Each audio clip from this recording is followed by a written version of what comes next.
Innal hamdalillah nahmaduhu wa nasta'inuhu wa nastaghfiruh wa na'udzu billahi min shururi anfusina wa sayyiati a'malina man yahdihillahu fala mudhillalah wa man yudlilhu fala hadiyalah asyhadu an la ilaha illallah wahdahu la syarikalah wa asyhadu anna muhammadan abduhu wa rasuluh sallallahu alaihi wa alihi wa mawala usikum wa iyaya bittaqwa fa innahu man ittaqahu waqah qala Allah ta'ala fi kitabihil karim ya ayyuhalladzina amanu taqullaha haqqa tuqatih wa la tamutunna illa wa antum muslimun.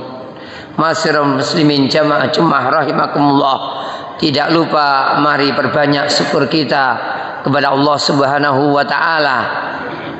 Pujian kita, syukur kita kepadanya dengan hati kita, dengan lisan kita, dengan anggota badan kita. Dengan itu semualah kita akan mendapatkan keberkahan nikmat, keberkahan kebaikan, keberkahan kesenangan yang tetap bisa senang, bisa tetap baik, bisa tetap bahagia. Tidak lupa pula hari Jumat Rasulullah menganjurkan untuk memperbanyak sholawat kepadanya. Di antaranya ketika saat seperti ini, mari kita perbanyak sholawat untuk Nabi kita Muhammad sallallahu alaihi wasallam. Semoga dengan sering baca sholawat ini, cinta kita kepada beliau terbukti. Dan juga selain itu mudah-mudahan Allah beri taufik kita untuk menjadi pengikutnya yang baik, pengikutnya yang setia, sehingga bisa bersama beliau ketika kita menghadap Allah Subhanahu wa ta'ala. Ma'asyiral muslimin jamaah Jumu'ah rahimakumullah, pada kesempatan ini sebuah kisah, beberapa ayat yang menceritakan tentang Musa alaihissalam akan kita bacakan, mudah-mudahan bisa bermanfaat. Kalau bulan yang lalu kita kisahkan sebuah kisah dari Rasulullah sallallahu alaihi wasallam, maka kali ini kisah langsung dari Allah Subhanahu wa taala dalam Al-Qur'an yang merupakan kalamullah, ucapan Allah Subhanahu wa taala. Beberapa ayat tersebut terdapat dalam surat Al-Kahfi, ayat-ayat tengah 60-an.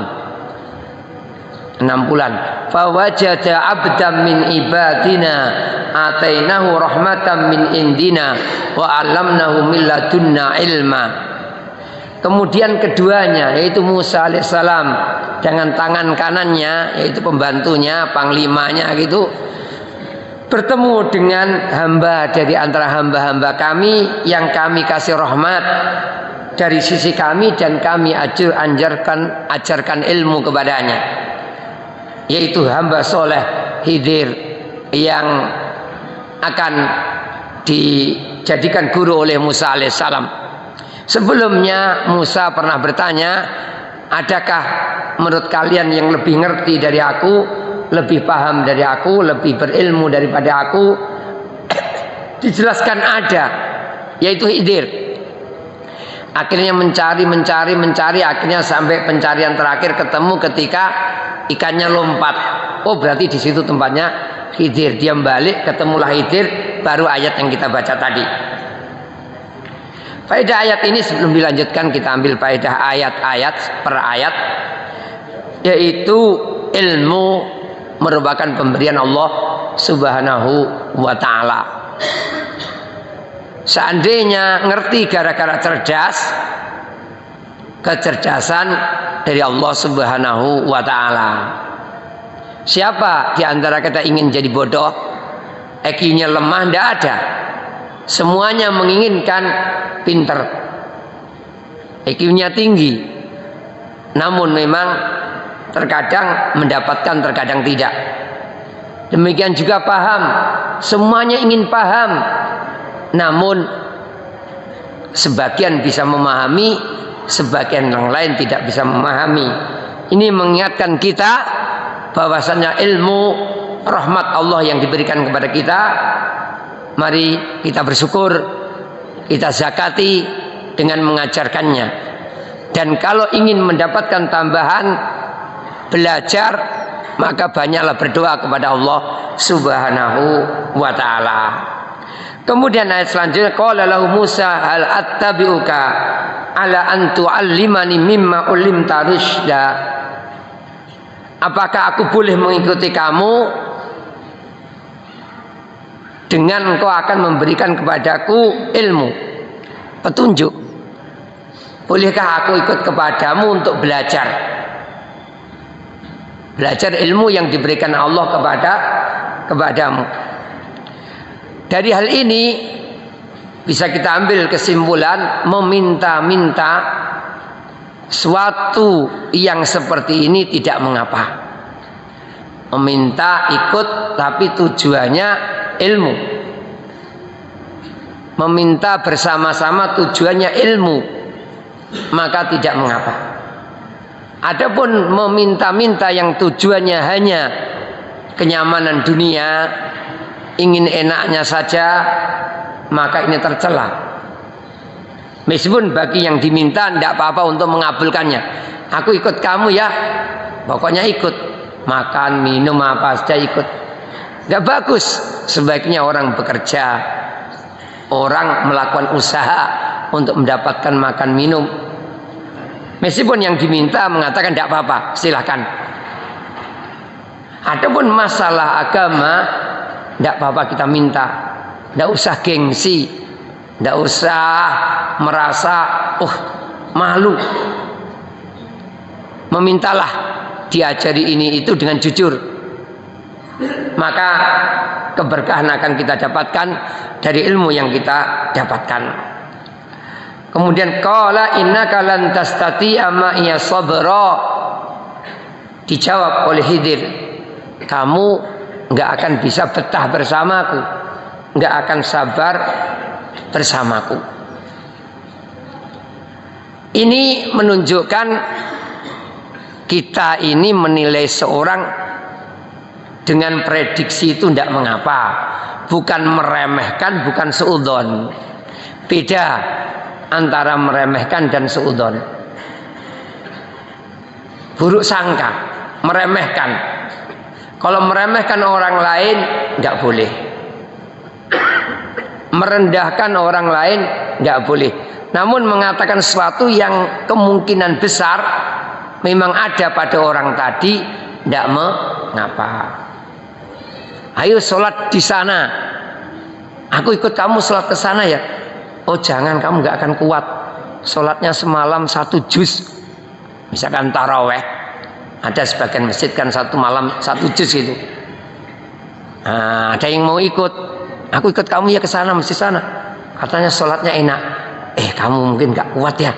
1 juz misalkan. Ini bukan berarti meremehkan orang, merendahkan orang, tapi dengan prediksi.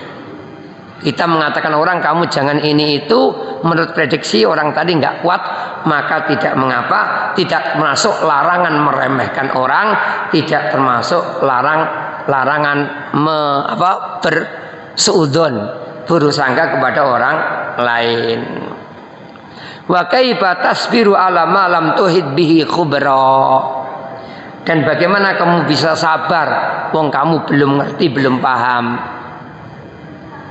Artinya di antara faedahnya kita akan sabar, akan istiqomah kalau ngerti.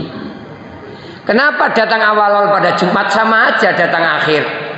Kalau nggak ngerti ngomongnya gitu, sama, Jumatan ya Jumatan. Tapi tentunya yang datang habis matahari terbit itu beda dengan yang datang jam 10, jam 11. Yang datang jam 10-11 beda yang datang ketika khotib sudah naik. Apalagi sudah mau khutbah selesai, apalagi masbuk sholatnya. Kalau yang nggak berilmu mengatakan sama aja, baca Quran nggak baca Quran, rezekiku mungkin sama saja. Bahkan kalau kita punya toko sholat tutup, rezekinya berkurang, pelanggannya pergi. Ini namanya apa? Nggak punya ilmu, sehingga nggak bisa sabar, nggak bisa istiqomah. Kalau dalam contoh tadi istiqomah menuntut ilmu, berguru, masalahnya mungkin sholat jamaah, nggak bisa istiqomah kalau dia nggak ngerti ilmunya. Banyak Rasulullah ingin membakar rumahnya orang-orang yang nggak ikut sholat jamaah, ancaman keras. Rasulullah mengatakan kepada orang yang buta ingin sholat di rumah, dengarkah kamu azan? Dengar, datang. Kemudian pahalanya 27 kali lebih. Kalau kita kerja sendirian dapat gaji 1 juta.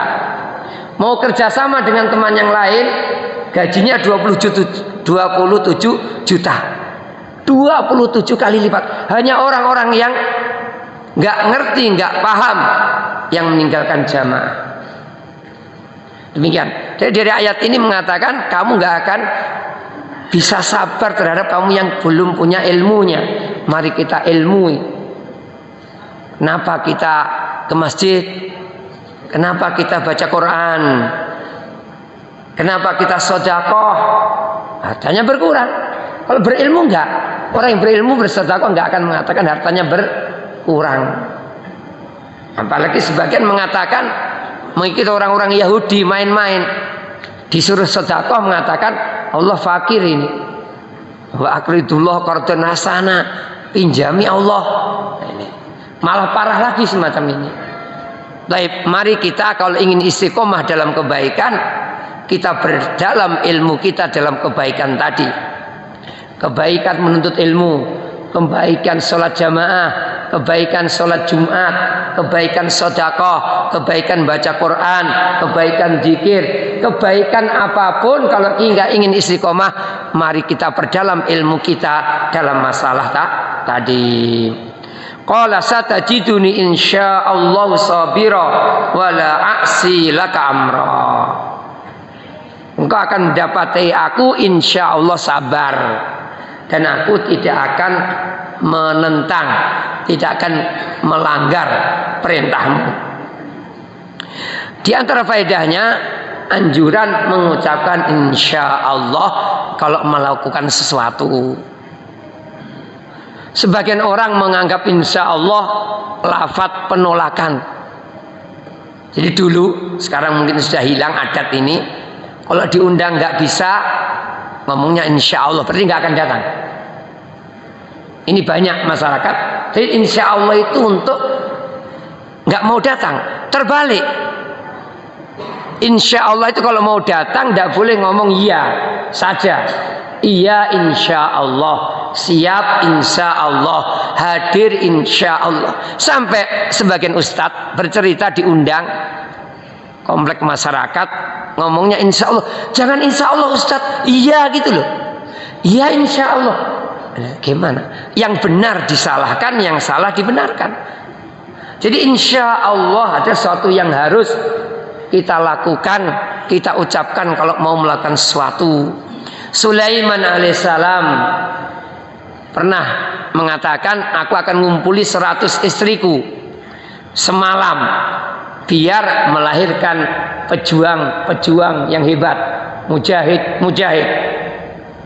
Lupa mengucapkan insyaallah, satu pun gak ada yang hamil. Hamil satu melahirkan tidak sempurna. Misalnya tidak mampu, tidak layak untuk menjadi mujahid. Gara-gara tidak mengucapkan insyaallah. Kemudian juga bolehnya berjanji. Yang nggak boleh itu berjanji menipu. Hutang duitnya, wallahi 2 hari lagi tak kembalikan. Kalau nggak tak kembalikan, potonglah kukuku. Bukan potonglah jariku, potonglah kukuku. Taib. Ini yang tidak boleh gitu, berjanji padahal dia tidak tahu setelah dapat hutangan ini 2 hari lagi bisa mengembalikan atau tidak. Kalau dia berjanji, kalau sudah ada tak kembalikan boleh.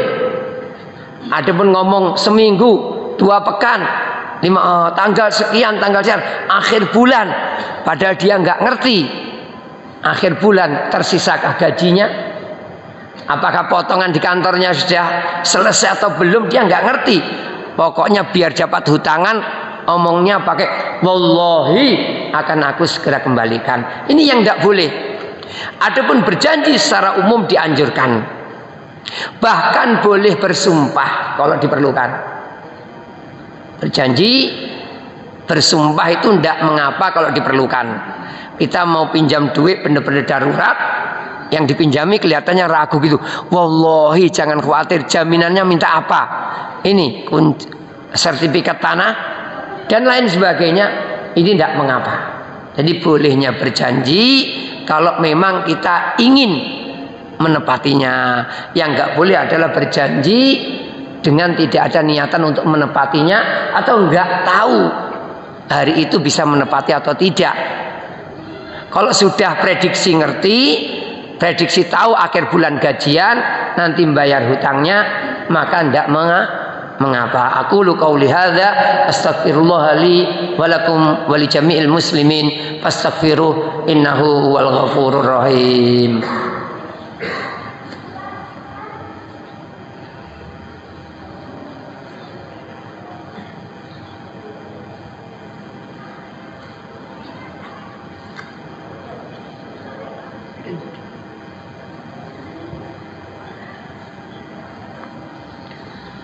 Alhamdulillahirabbil alamin wa bihi nasta'inu ala umurid dunya waddin wa sallallahu ala nabiyyina Muhammadin wa alihi wa sahbihi wa man tabi'ahum bi ihsanin ila yaumiddin. Ya ayyuhalladzina amanu taqullaha wa kunu ma'as shadiqin. Kita tambahkan satu ayat lagi dan mudah-mudahan ayat-ayat selanjutnya suatu saat nanti bisa kita sampaikan. Qala fa in ittaba'tani fala tas'alni an syai'in hatta uhditsa laka minhu dzikra. Kalau kamu ikut aku, mau jadi muridku, belajar kepadaku, jangan tanya sesuatu sebelum aku beri tahu perkaranya. Mungkin sebagian sudah tahu kisah selanjutnya, tidak mengapa. Dari ayat ini menjelaskan bolehnya mensyaratkan. Kalau kita boleh berjanji, bahkan pakai sumpah, maka bagi pihak kedua boleh memberikan syarat, boleh pula menyumpah. Jadi boleh memberikan syarat, boleh menyumpah, boleh minta jaminan dan lain sebagainya. Yang dilarang nanti beberapa syarat, beberapa jaminan yang ini tidak sesuai dengan agama, merugikan. Misalkan sebagian orang kampung minjami duit dengan mensyaratkan sawahnya digarap.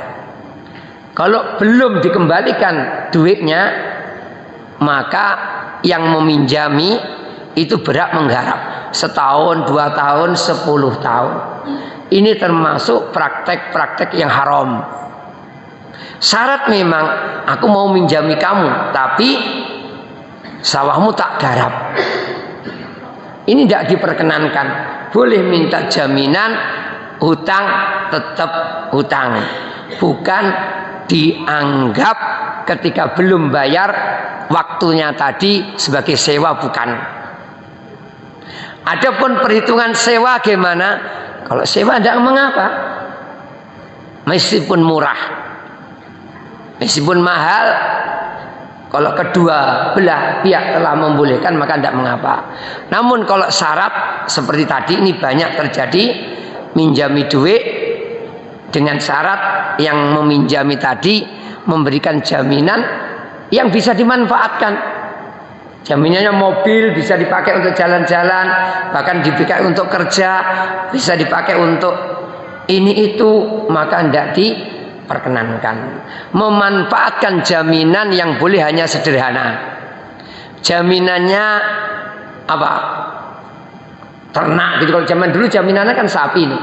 Pinjam hutang sapinya ditinggal. Yang meminjami duit ya repot ngerawat sapi, boleh ngambil susunya. Boleh gitu kan untuk membajak sawahnya, bukan dipekerjakan keluar. Dia yang dikasih jaminan, yang meminjami duit. Kalau dulu ditinggali kerbau, ditinggali sapi. Kalau sekarang kan ditinggali BPKB, STNK, sertifikat sebenarnya nggak perlu untuk memanfaatkan BPKB sertifikat. Kenapa? Tidak ada kerugian dia. Itu murni jaminan. Adapun yang boleh dimanfaatkan ketika kita dapat jaminan sesuatu yang merepotkan kita. Jaminannya mobil harus bayar parkiran di suatu tempat, maka parkirannya kita bebankan kepada yang pinjam duit, tidak mengapa. Kalau kita manfaatkan ya sekedarnya saja dengan sesuatu yang wajar, yang tidak merugikan, bukan mengambil kesempatan dalam kesempitan. Allahumma sholli ala Muhammad wa ala ali Muhammad kama shallaita ala Ibrahim wa ala ali Ibrahim innaka Hamidum Majid, wa barik ala Muhammad wa ala ali Muhammad kama barakta ala Ibrahim wa ala ali Ibrahim innaka Hamidum Majid. Allahumma ighfir lil muslimina wal muslimat wal mu'minina wal mu'minat al ahya'i minhum wal amwat. Rabbana dhalamna anfusana wa illam taghfir lana wa tarhamna lanakunanna minal khasirin. Rabbana la tu'akhidna in nasina wa akhtana. Rabbana wa la tahmil alaina isra kama hamalta 'alal ladzina min qablina. Rabbana wa la tuhammilna ma la taqata lana bih wa'fu 'anna waghfir lana warhamna anta maulana fansurna 'alal qaumil kafirin. Allahumma arinal haqqa haqqan warzuqna ittiba'ah wa arinal batila batila warzuqna tinabah. Allahumma inna nas'aluka ilman nafi'a wa rizqan thayyiba wa amalan mutaqabbala. Allahumma aslih wulata umurina wa mujtama'ana. Allahumma aslih wulata umurina wa mujtama'ana. Allahumma aslih wulata umurina wa mujtama'ana. Rabbana atina fid dunya hasanah wa fil akhirati hasanah wa qina adzabannar. Rabbana atina fid dunya hasanah wa fil akhirati hasanah wa qina adzabannar. Rabbana atina fid dunya hasanah wa fil akhirati hasanah wa qina adzabannar. Subhana rabbina rabbil izzati amma yasifun wa salamun alal mursalin walhamdulillahi rabbil alamin.